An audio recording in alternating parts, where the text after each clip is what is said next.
Hello, everyone, and welcome to episode number 32 of the Playoff Push podcast. And once again, I'm your host, Jack Dobbins, and I am joined by a very special guest, former Major League Baseball pitcher for the New York Yankees, Cleveland Indians, and Texas Rangers, Nick Goody. How are we tonight? We're doing good, bro. We're doing good. We're watching my LSU Tigers. We're watching my LSU Tigers put one together here against North Dakota State. So I don't know. We'll see what happens.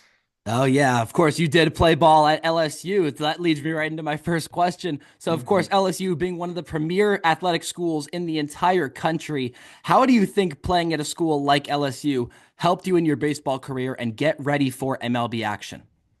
Wow. Yeah. That place is special, man. They have I think they have the best fans in college baseball. I could be a little biased, but they do show up and they sell out. I mean, they're when they go to Omaha, they win the Jello shot challenge. They always I travel saw that. well. Yeah, they crush it too. Like, it's not even That close. it's not even close. I mean, it's just that's what they do, and they're the best fans. And you know, uh, even when you are not pitching at your best or playing at your best, they still have your back. And so, just for me, being able to pitch in that environment with that many people, um, yeah, I think that really prepared me for the major leagues. Not so much the minor leagues, but the major leagues, And Yeah. at LSU, you travel in private jets. When I got to the minor leagues, I Whew. was traveling in a bus. So it was a big difference. And I didn't like the bus too much. So, we Yeah. wanted to get out of there quick. Yeah, a lot of people, say they don't like the bus. I've read so many articles on like, especially during that COVID era where, the owners were not really trying to pay the minor leaguers all that much, like seeing all like the ranting and Shin-Soo Choo back when he, gave more money than the Oakland A's owner, John Fisher. Yeah, yeah. Actually, I have one of his jerseys. It was one of my favorite teammates. I had him in Oh yeah. Texas, and what a legend, man. That guy, what he plays 17 years in the big leagues, and he's still, when he was with Cleveland in spring training, they gave him his own key to the facility because he beat everybody. They would get there at like 4 in the morning. Wow.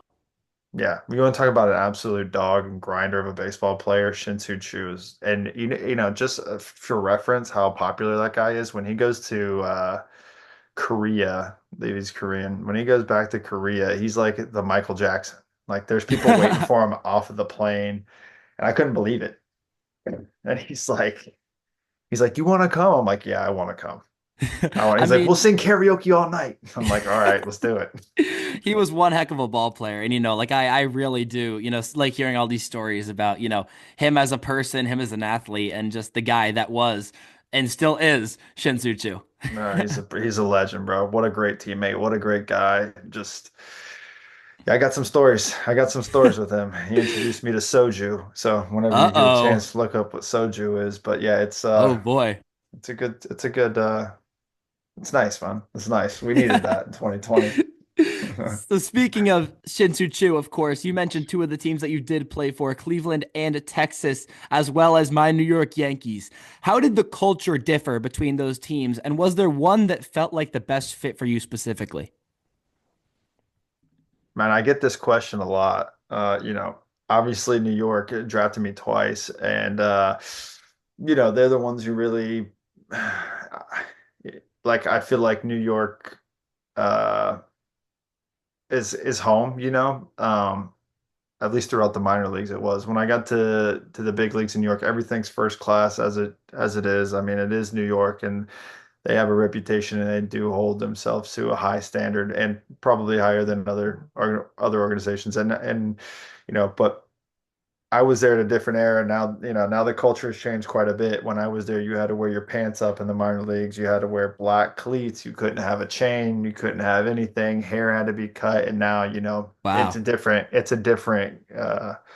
different culture. So I think I probably would have fit in better with this culture that they have now, just because uh, you know, you could be yourself a little bit more and express yourself just a little bit more. And not only that, but to me, I felt like I was walking on eggshells in New York just because I was a rookie, and I didn't know how to get on the trains to go to the field. So I would get to the field at like 11 o'clock for like a 7 o'clock start because I didn't know how to take the trains, bro. I'm like the D train to the 4 train to the A train to the B train to the C train. And next thing you know, I'm getting off in Flushing and I'm an hour and a half away. And I'm just like, dog. So, I was really I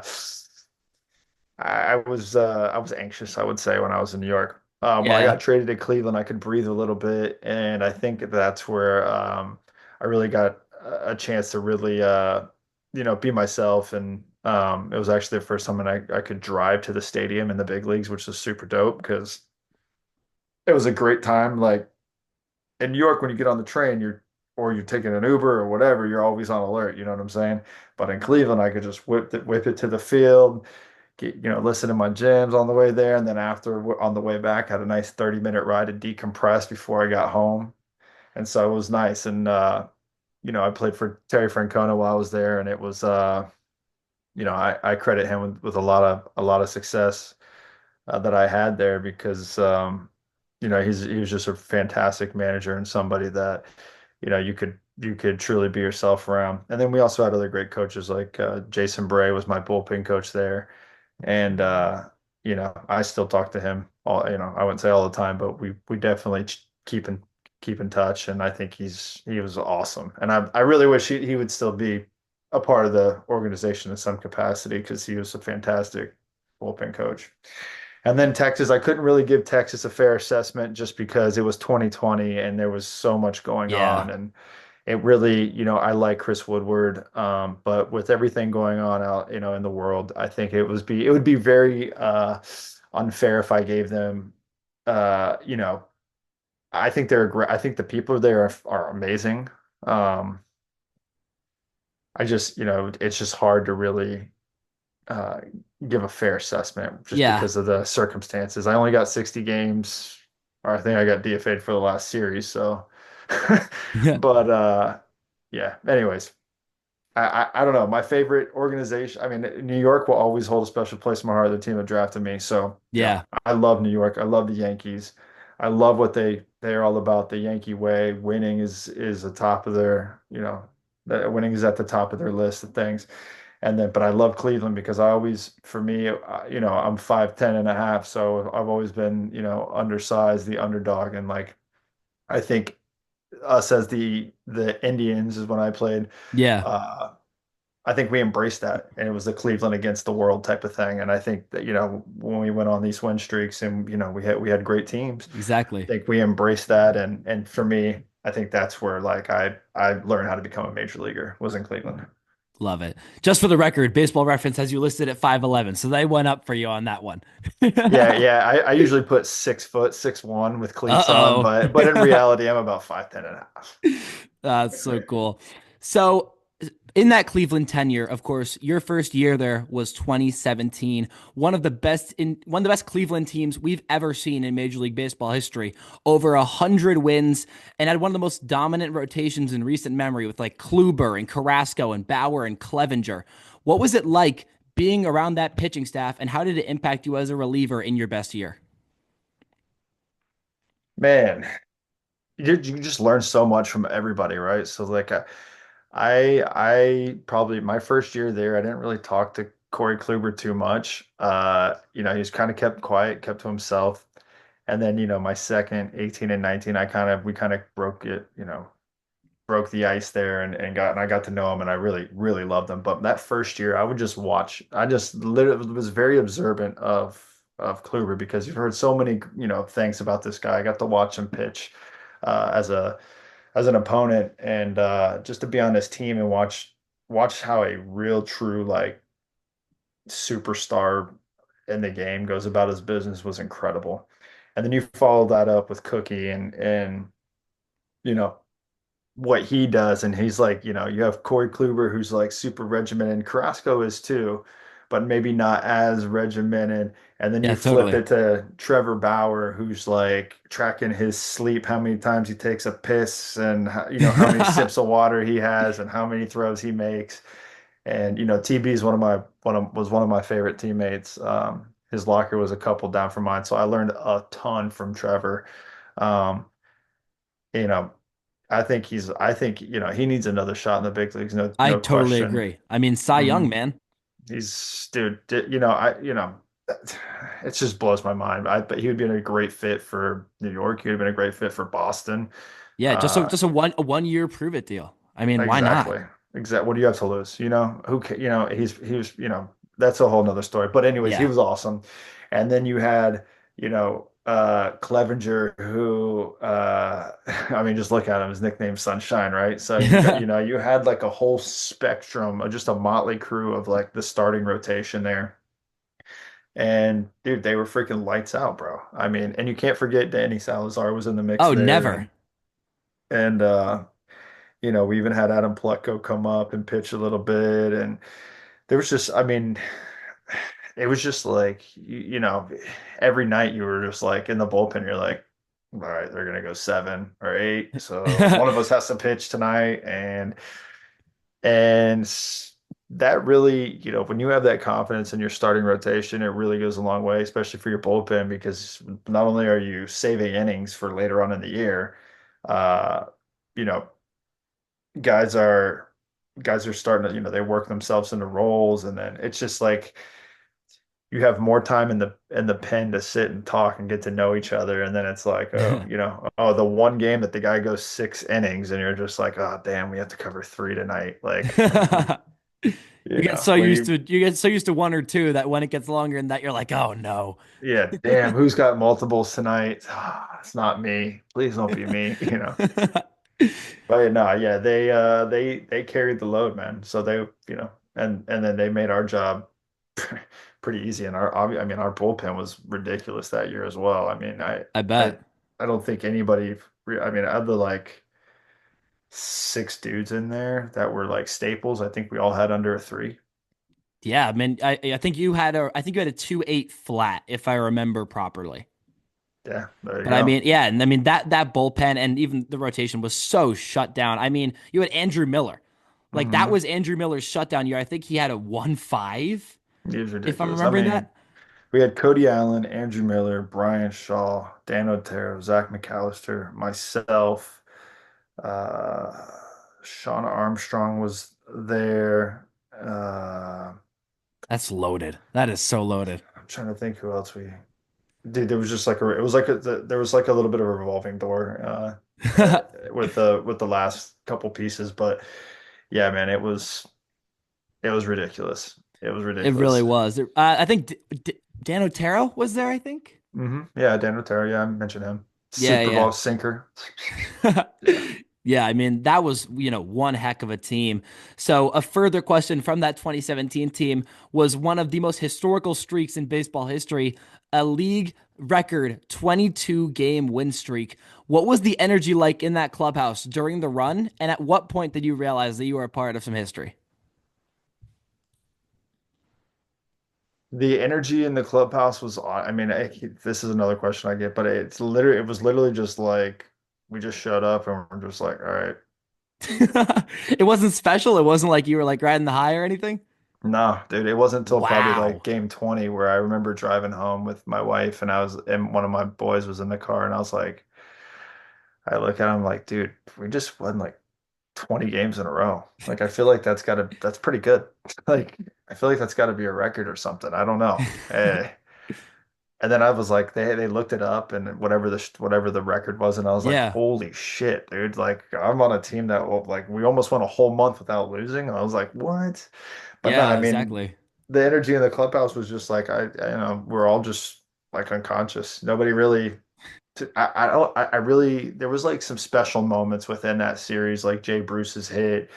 I remember that one vividly. I was in the training room. I'd pitched that game, I'm pretty sure. And I didn't ever go back down to the dugout during that streak. Like, no matter how much I wanted to, because I wanted to be on all the films, like celebrating and stuff. But I would pitch and I would stay up in the freaking, I would do all my arm care, drink my Pedialyte, and then just watch the game and like Sounds good to freak me. out. The But yeah, craziest the craziest thing about that to me is the fact that you guys weren't so hyped about it with Frankie Lindor on your team. I feel like he would be the guy to be like, "Yeah, guys, let's go. Let's get it going." he dude, that's the thing. He was a 2 lockers down for me too, and like I don't think, dude. Yeah, I'm telling you, I don't think I mean, nobody really paid attention. We just showed up and we're like, That's oh, who do we so got funny. today? Oh, we got the Royals. All right, well, I guess we'll just beat them. Then it was like, oh, we got Detroit coming in. All right, well, we'll just beat them. And I was like, ah, Twins. Oh, next. Like I don't. It's just I don't. Everybody was just That's unconscious. crazy. The actual numbers, if you ever get a chance, dig into the actual pitching staff numbers for those. I'm Seri intrigued. Like I'll definitely check it out. I'm it is intrigued. ridiculous, bro. It's I bet ridiculous. it is. Our starting rotation was ridiculous during that streak, for sure. I mean, it was always ridiculous. That was just like a shutdown 1 through 5. That was boom, boom, boom, boom, boom. Hmm. Set them down next game. Exactly. That's what it was for 22 in a row. Oh, yeah.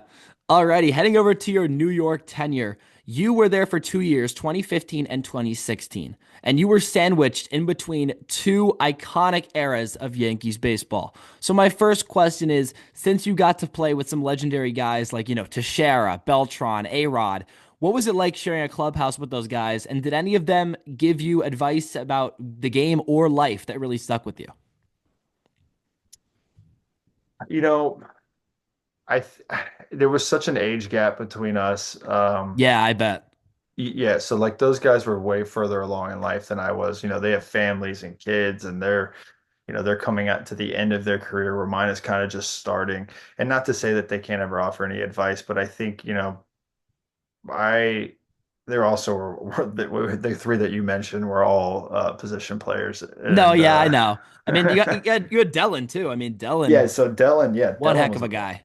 Dellin was awesome. So like obviously I spent a lot of time with Dellin. CC was amazing. Oh, I bet. Um, yeah, I got him on the wall. So you got Ichiro and Pujols back there. Woo. Oh Yeah, man. CC Mo, I'll take you around.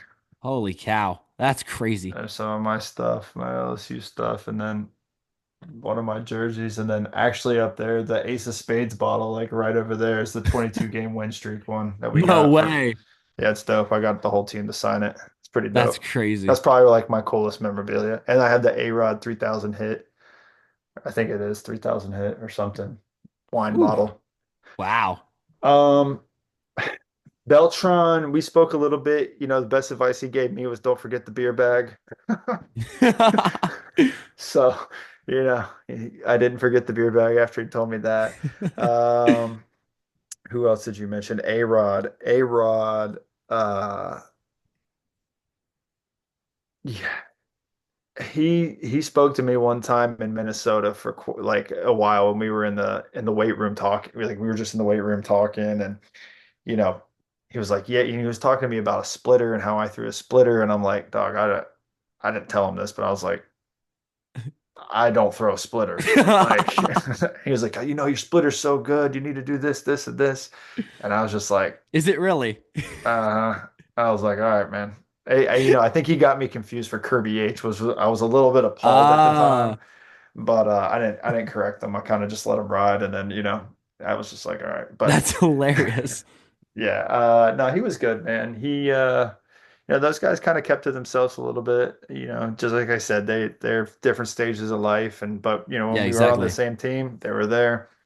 Brian McCann was awesome. Brian McCann always treated me well. Yeah. So did Brett Gardner. Like those guys and Chase Headley, those three usually stuck together. Um, I really miss Guardy. It's like after he left, he just went MIA. Like I yeah, haven't I mean heard he's anything from him Southern since he last played. South Carolina boy, man. He's probably up there hunting and fishing and doing whatever he Probably. does, That sounds like a Guardy thing to do. hmm But yeah, so those three guys were cool. Ellsbury, Jacoby Ellsbury, I spent some time Yeah. with him. That was super cool. Um, How about Chase and Shreve? I'm curious because I've always been a huge Shreve guy. yeah, he was actually a really good friend of mine. When we were there. I mean, we got along. I think he showed up to to my bachelor party too, which was super Oh tight. boy. Yeah, it was good time. Yeah, no, we I remember he had a really sick place in New York that like overlooked the whole city, and I would go over there and No just way. like, oh, you're in this place, dude? I'm in the hotel on Broadway. Like you have a way cooler view. If I was a pitcher and had an apartment in New York, I'd be so tempted to just like see how far I could chuck a baseball into the city and see what happens. Yeah, make sure they don't know, you know. No, Make sure they exactly. don't That's know. the issue. Sign it. Yeah. Yoink. Yeah.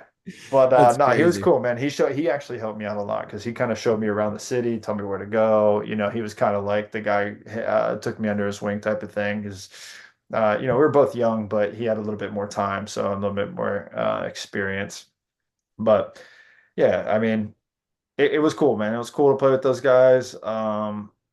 You know, but to me, they, you know, they're just to me they were just teammates. I never, Yeah. you know, I never like was like, oh my gosh, you know, I don't think I ever got starstruck or whatever. They were just my teammates. Like, Yeah, hey, that's look, how you it get a is, you ground know? ball to third base, Al. I hope you make the play. Fly ball in the right field, Beltron, you better be there. Like, you know, it's like, yeah, I guess now looking back on it, it was probably cool. You know, I probably should have got a picture with one of them. I don't know. But in the moment, it was just what it was, you know? Yeah, it is what it is. Yeah, exactly. Like playing with Frankie. Like that's my dog. Like I should have asked for a Lindor jersey. You know, he lives in Florida, and I should have just been like, dude, because I usually get the jerseys of the guys that I like. I Yeah, I either bet. this guy I loved watching when I was in high school. Ichiro, obviously, I played He with was the him in spring man. training. Yeah, Pujols was another one. I used to have his bat, and then like I really like CC impacted me like more on a personal level. I really loved, you know, he was another one took me under his wing. Always made me feel comfortable in the clubhouse. He seems like Like such a great guy, like a guy that you could just sit down, have a dinner with, and just have like a genuinely amazing conversation. Like oh that's yeah. the energy he gives off. 100%. He's the dopest dude. He's super chill. Like, and you would, I mean, the guy's a Hall of Famer, obviously, right? But Oh, like, 100%. you're just like without even you would never know because he's like one of the dude. Like he's just a dude. You know Like what's there's, crazy? I had an episode about a month and a half ago with Bob Nightingale, and oh he yeah. perfectly predicted the guys that would get elected. He said Cece, he said Wagner, he said Ichiro, and he said that's it.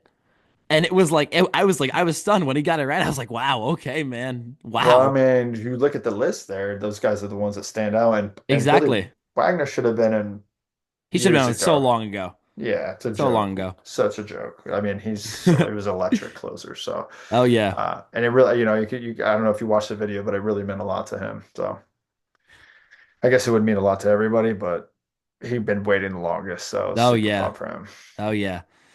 So that was one era of the 2 years you were there. And then when you get into 2016, the year that you definitely played more with the Yankees, you were entering the baby bomber era and you got to see Aaron Judge's first taste of the big leagues.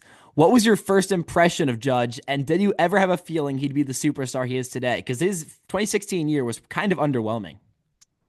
Yeah, I came up with Judge. He was actually at my wedding. You know, Holy cow, what a flex.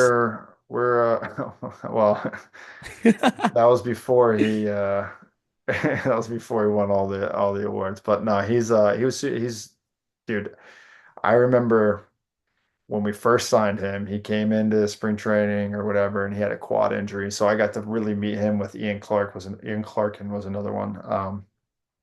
They were the first rounders that year. I think it was 2013 or something. And I really got to meet Judge and I got to meet Aaron, you know, I got to meet these guys and I really liked him because he's just like a big, gentle giant, like just awesome dude to talk to.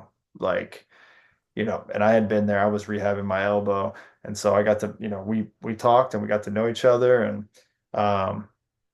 you know, then we go and we were in double A in 2015 together, and our double A team was ridiculous. I mean, we were at like our double A team had like probably 90% of the team was in the big leagues, and they're still Wow. playing. Like I'm probably the only guy not playing, me and Greg Bird. Like, Oh but my goodness. yeah, we were ridiculously good, and I think that's when I knew he was going to be good. He had some holes in his swing back then, but then he got called up to AAA. And then I got called up to AAA shortly after him, and I could see some of the holes were being exposed. You know, you always kind of as a pitcher, you always are like, all right, how would I attack him if I had to pitch to him? And I told him like how I would attack him if I had to pitch to him. And but I remember that 2015 AAA team we had in Scranton, we won the whole thing. Uh, that was a very special team, and Wow. it was on that team where I was like. It was him and Judge's girlfriend at the time, who was now his wife, Sam. Uh, I remember we were on the we were on the boat one of the off days, and I was like, "Your husband, or your, I was like, this is a superstar." And I told it to Wow. her, and I was like, not just the baseball player, but like the person. Like I don't care how good he is, like he's a superstar person. And obviously, he is who he is, and He's ridiculous. he's awesome, man. I can't say enough good things about Aaron Judge. He's definitely one of my top five teammates. Just need to get him to respond to me on Instagram or something. He changed his number and I don't have it, so I don't think he runs his page. I think he has like a manager who runs his page. I'm sure he does now. But like, Yeah, that's what I assume, just like based on the way that the account's structured. yeah, I'm sure it is. Because there's some stuff there that gets posted on there, and I'm like, I Yeah, don't know like, if huh, that's interesting. yeah. Yeah, I mean, But one thing interesting is that I actually saw a video of Judge today from spring training. I don't know what year it was. It may have actually been 2015. And his swing is so different. Like he's like perched kind of upright like Bellinger does. And then of mm, course, over time he got that, little hunch in the back and the iconic stance we all know and love. But it was just weird seeing him with like, a different pre-swing, motion. yeah, that's a big debate on the old Twitter sphere or X sphere now that you want to call it, with Teacher Man and like flipping the bat back and teaching his type of deal there. I'm not I'm not I'm not here to debate that, but you know what? It works for Judgy, Hey, I and mean, he's he's the poster child for that, and he's a hell of a baseball player. So, but I mean, yeah, I I I mean, got his number on my back. yeah, yeah. Uh, but no, he made some adjustments, dude, as you have to. You have to make adjustments in that game, in this game, and he made the correct adjustments, and it paid off handsomely for him. So Oh I yeah. couldn't be happy for him. I love the guy. I love That's Sam. great. So hope I That's hope really great. he repeats. Oh yeah. I mean, I'm heading down to spring training in like a week and a half. So I'm really excited to, get to see him again for probably for the first time in spring training. I don't think he played when I went down there in 2018, I want to say. So Oh I don't think no. he really played in those games. I think that was more of, the Greg Birds playing in that game. Mm. But, Judge, I'm just so excited to see what he can do this year and hopefully we can run it back to that World Series spot. The team is stacked, bro. The whole It's a thing good is you team. just got to stay healthy. You have some questions in the field, but we don't know what we're gonna get for Goldschmidt. We don't know what Dominguez is gonna do. Exactly. Who's gonna play third base? Is it gonna be Jazz? Is it gonna be not Peraza, Carrera. Oswaldo? Yeah. Yeah. Which those two guys were in my AAA team in 21. They actually got called up there. We knew they were gonna be good, but Oh yeah. I'll pump for them. But yeah, I mean, there's some question marks, and then we just need the staff to stay healthy. If the staff stays healthy, I mean, it's a ridiculous rotation. So Sounds we'll good to see. me. That sounds good to me. I got a couple more questions here. And my second to last one is if you had to pick one toughest hitter you ever faced, who is it and why? I know it's a generic question, but I have to ask. I always had two. Uh-oh. Melky Cabrera and Nelson Cruz. Really, Wow. honestly, Melky Cabrera. I could like I he was my teammate in Cleveland. I'm like, bro, I don't you foul it. Like he would just sit there and just like it was like cricket swing fouls, like just foul, foul, foul, foul, foul, foul. You're just like, bro, just like in the dirt, and he's just like hitting it off the dirt. And I'm just like, bro, Like, are you serious? yeah, bro, like come on, Just man. strike out This already. just either strike out or just put the ball in play. Like I'm done. I don't want to do this anymore. We've done this for too long. Like, yeah. So he was always one, and then the other one was Nelson Cruz, which, I- Boomstick. dude, I feel like I don't know what his numbers are. I just remember I pitched to his scouting report, and he took me deep in Seattle, and I was just like. I'm like, then the pitching coach comes out and he's like, I'm like, in an explicit at the top of the explicit zone. And that's what I'm saying to him. And then Mickey or who, it might have been Carl's like, oh man, you pitched it in the right spot. And I'm just like, bro, like, I mean, when you're pitching to a guy with almost 500 career homers and, a perennial all-star, sometimes that happens.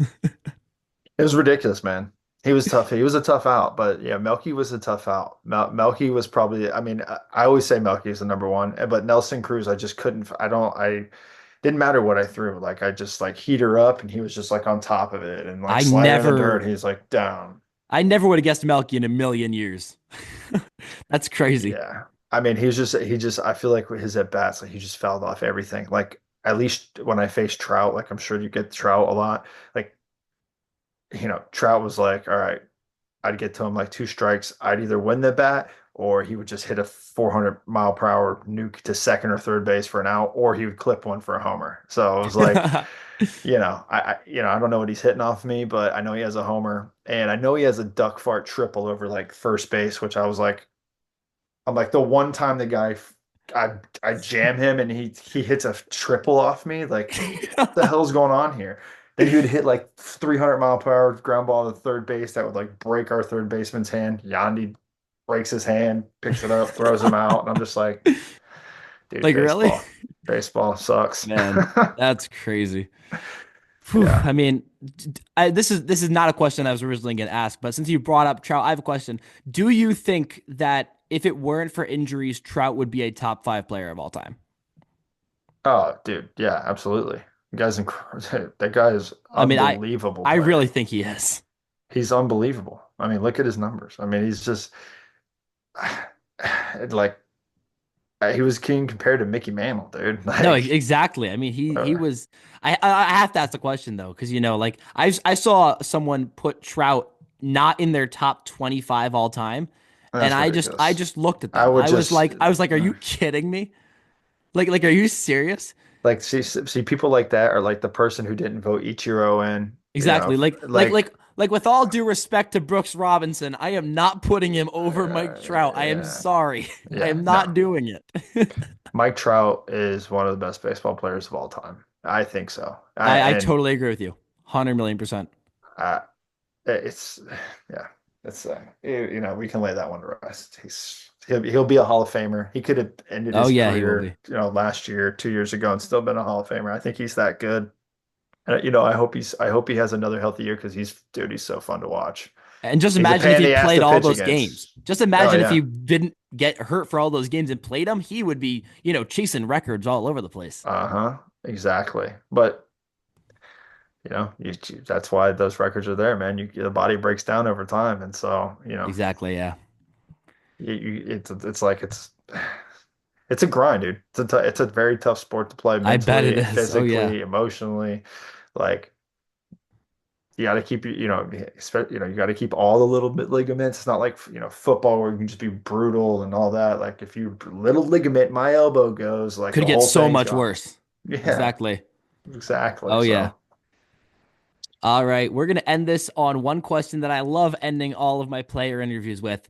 Looking back at your career, what was the biggest part that you will take away through the rest of your life? biggest part that I would take away, I Like would. whether like how to live your life or like how to, anything. Just if you could take one thing from your career and use it as like the motto Hmm, for the rest of your life, what would it be? no, I've never been asked that question. I've always been, what would you do differently, but never like, what would I take? But you know, if you want to do, anything in your life, right? Like, and this is just speaking to you, like, whatever, however you cut this clip up. But if you want to be the best podcaster in the world, like, you have to set your mind to it and go for it. Like, nothing else matters. When you wake up in the morning time, when you go to bed, like, that's what's on your mind 24/7. And you have to visualize yourself being there. Like, not just interviewing me. Like you want to interview like Joe Rogan and Donald Oh Trump and yeah, whoever else. You know what I'm saying? Like you need to like visualize that and like that stuff, whatever you can visualize, it will come to fruition. You will manifest that somehow, some way. But you have to believe it. Like I told you earlier, dude, I'm 5'10". Should I have ever pitched in the big leagues? I believe so 100%. Like I should have been. And a lot of people wrote me off, but you know what? I was there. They're not. You know what I'm saying? exactly. And I guess taking this further on in life, like when I retired, I haven't officially retired yet, but We'll, we'll It's say, it's we'll been a say. few years. It's been a few years, but that doesn't say I'm not throwing. You know what I'm saying? Oh yeah. My wife wants me to make a comeback, and Uh-oh. I don't know. We'll tease it, but I'm not sure. But Hit up Trevor. Go back as a package deal. I still got some juice in the arm though, and it's Uh-oh. good. But um, when when I took a hiatus, uh, I wanted to be, I just was like, look, I want to be a pilot, and never would have thought I would have been a pilot. A year later, I'm a certified flight instructor. So it's That's like, great. whatever you want to do in life, that's how you have to attack it. I want to do this. I have a goal. This is what I want to do. This is what I want to be. This is what I'm going to, and then just go for it. So what we tell my kids, and you have to work hard for it, man. So I don't know, work hard, visualize what you want to do, and that shit will manifest into a reality. That sounds great to me. And that's a great way to close out this episode 32 of the Playoff Push podcast. As always, thank you so much, Nick. It really means the world that you're able to hop on the show. And for everyone listening, thank you for your continued support. I'm Jack Dobbins, and have a great rest of your day.